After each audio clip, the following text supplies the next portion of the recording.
เพียงลวงหลอกหลอนอายคนใจอ่อนต้องนอนสะอื้นแสนเศร้าหัวใจท่วมล้นน้องนางลงเสื้อคำคนอายจนน้องจึงเปลี่ยนใจงามใดความงามน้องสูญให้ค่าสิ้นคนเขาปรารถนาจงหวนคืนมามือมาอ้อมกอดแขนเขาที่เจ้า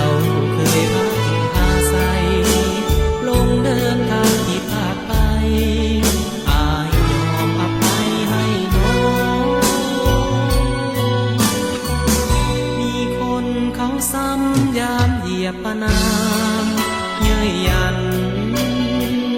อายบ่คิดบันแปรพันหาจริง